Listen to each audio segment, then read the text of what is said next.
안녕하세요. 황미화입니다. 네, 오늘은 자영업자 사장님들 4분 정도를 만나 뵙고 왔는데요. 한 집은 커피숍 사장님이었어요. 그래서 처음에 콜드콜 했을 때 이분이 그냥 와서 얘기하세요 라고 하시더라고요. 그래서 이제 갔었는데 알바 하시는 분이 계셔서 알바 하시는 분만 계셔가지고 못 뵀어요. 그래서 오늘 다시 가서 이제 명함 드리고 이제 이런 저런 얘기를 이제 하려고 이제 만나 뵀거든요. 근데 이분이 사실 저는 이 그 보험 얘기를 못 해가지고 되게 어려웠었는데 오늘은 우연치 않게 이 보험 얘기부터 하게 되었거든요. 그래서 이분이 이제 제가 보장 분석을 받아본 적이 있느냐라는 말에 보장 분석을 몇 년 전에 받아봤고 자기는 그 보험을 깨라고 하는 것에 되게 화가 났다라고 하더라고요. 그래서 보험이 너무 복잡하고 실손 의료비도 사실은 내키지는 않지만 들어야 돼가지고 들었다고 하더라고요. 그러면서 자기 상식으로는 왜 이렇게 실손 보험을 이 보험회사에서 관리를 하고 보험회사를 먹여 살리느냐, 차라리 국민건강보험공단에다가 그 돈을 내면 그리고 거기에서 이제 혜택을 받으면 더 좋을 텐데 보험은 왜 이렇게 하느냐 이러면서 약간 역정을 내시더라고요. 그러면서 보험을 안 들지는 않았으나 보험에 대한 그런 구조와 그런 그 자꾸 이제 갈아엎고 이런 것에 대한 이제 불만이 되게 많으시더라고요. 그래서 누구한테서 받았냐 그랬더니 모르는 사람한테서 받았다고 하더라고요. 그러면서 이 그 특약들도 되게 너무 많고 복잡하고 자기네는 설명을 잘해줬어도 자기는 이제 지나면 까먹는다라고 하더라고요. 그래서 저는 그냥 보험회사에 몸을 담고 있으나 진단비만 있으면 되고 그리고 보험이 트렌드가 이렇게 있기 때문에 요즘은 진단비와 치료비 이렇게 심플하게 있으면 심플하게 가져가면 된다라고 하는 생각을 저는 갖고 있다라고 하니까 본인도 그렇게 생각을 한다고 하면서 계속 이 보험 얘기를 좀 한 10분 정도를 했던 것 같아요. 그래서 이 뭐라고 할까 어제 피세마 수업할 때 대표님께서 말을 쪼개라는 얘기를 했거든요. 그러니까 이 말을 쪼개고 말을 쪼개야지만 그 속에 돈이 있다라는 얘기를 했었거든요. 그래서 오늘은 제가 이 사람한테 이분한테 그래도 질문을 했기 때문에 이분이 이렇게 여러 가지 얘기들이 나왔고 그래도 그나마 이제 10분 정도를 얘기를 하고 나온 거거든요. 그래서 정말 이게 질문이 중요하구나 라는 생각을 하게 됐어요. 그래서 그리고 그 두 번째 집은 요거트 집이었는데 이분은 두 번째 간 집이고 달력을 하나 갖다 드렸거든요. 그리고 이제 어제 배운 게 있으니까 또 질문을 하려고 시도를 했는데 이분은 그냥 웃음으로 대체하고 아 자기는 보험 다 들었다. 그럼 어디에다 들었냐? 누구한테 들었냐? 이렇게 이제 제가 질문을 했거든요. 근데 계속 말을 상냥하기는 했었어요. 근데 계속 말을 피하고 이제 그 대답을 하기를 꺼려 하시더라고요. 그리고 이제 자녀분들도 이제 다 컸겠네요. 라고 얘기를 했는데 그냥 "네 뭐 그렇죠." 뭐 이렇게 얘기하면서 이게 좀 말을 많이 피하더라고요. 그래서 그냥 달력을 주고 또 이렇게 나왔거든요.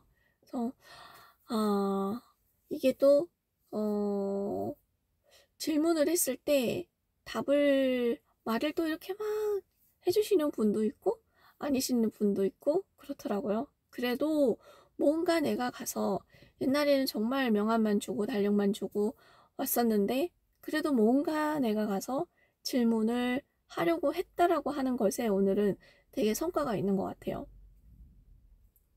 그리고 한 집은 어 그리고 콜드콜로 갔던 한 집이 또 있었었는데 그 집은 공사를 해 가지고 문이 닫혀 가지고 공사 중이어서 네 못 들어갔거든요.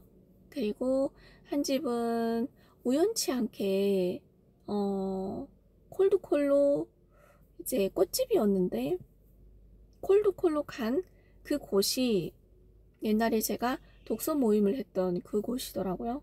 그래서 우연치 않게 갔는데 꽃집은 문이 닫혀서 못 들어갔고 그 커피숍 사장님하고 이제 차 한 잔 주시더라고요. 그래서 또 얘기를 했어요. 근데 이번에도 음, 어떤 질문을 해볼까 머릿속으로 계속 생각을 했어요. 그래서 어제 받았던 그 수업 내용들을 생각하면서 아, 내가 어떤 질문을 해볼까?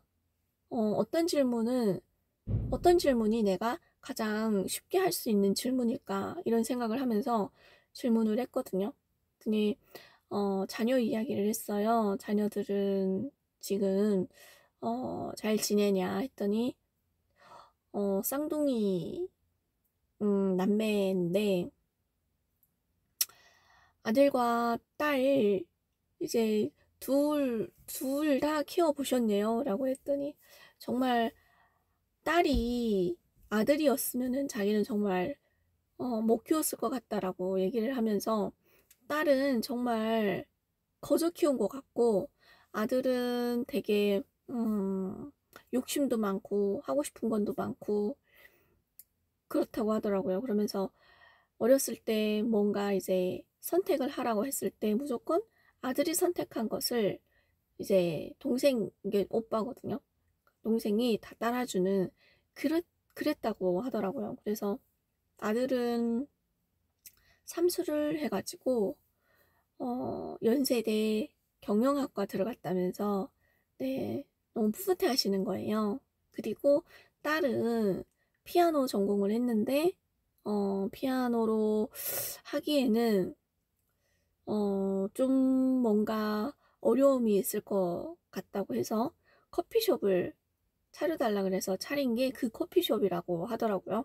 근데 이 따님이 그 커피숍을 1년을 하면서 커피의 향을 맡아보면서 자기가 그 향에 되게 예민하다라는 것을 느꼈대요. 그래서 향수를 만드는 그런 어떤 업종으로 학원을 다니고 그런 업종으로 이제 취직도 하고 지금 향수 만드는 곳에서 이제 일을 하고 있다라는 거예요. 그러면서 그 딸이 되게 기특하고 자기가 원하는 자기가 하고 싶은 거 그리고 자기가 할 수 있는 것들을 찾아서 갔다라는 얘기도 하더라고요. 그래서 아 이게 음 정말 이렇게 어떤 질문을 하고 이 사람하고 티키타카를 할까를 이렇게 생각을 하다 보니까 오늘도 되게 음 이야기를 또 이렇게 나누고 왔거든요. 그래서 어 이런 어떤 이런 이런 어떤 상황들을 많이 만들어서 이야기를 소통을 좀 더 많이 하고 와야 되겠다. 이제는 이 소통을 많이 하는 이런 습관들을 가져봐야 되겠다라는 생각을 또 하게 되었거든요. 사실 대표님께서 어, 양으로 숫자로 많이 채우라는 얘기를 많이 하셨거든요. 근데 생각해보면 그때는 그런 것들조차를 할 수 없는 상태였던 것 같기는 해요. 그래서 그래도 지금 그때는 정말 콜하는 것도 두려웠고 대표님들을 만나는 것 자체도 공포 수준으로 두려웠고 그랬으니까 이게 안 됐던 것 같아요. 그러니까 그런 상태가 아니었던 것 같아요. 그래도 지금은 대표님들 만나는 거, 문을 열고 들어가는 거는 그나마 이제 할 수 있고, 그리고 그 자리에서 어떤 질문을 해볼까라고 머리를 굴리는 것까진 하고 있으니까 또 요만큼 성장을 했다. 그 생각이 또 들더라고요. 정말 저는 거북이 중에서도 정말 느린 거북인 것 같아요. 그래도 이렇게 함께하는 곳이 있고 이끌어주는 사람이 있고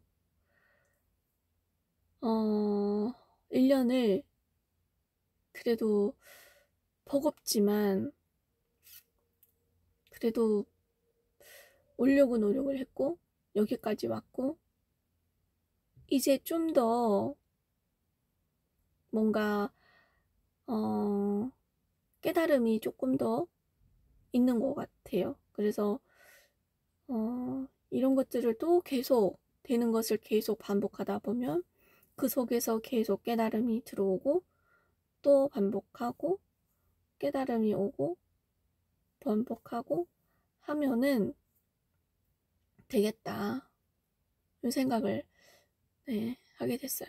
그래도 요즘은 되게 그 삶이 되게 심플해진 것 같아서 그리고 되게 조용한 것 같기도 하고 이런 것들 되게 좋은 것 같아요. 그래서 오늘도 정말 좋은 하루를 보낸 것 같습니다.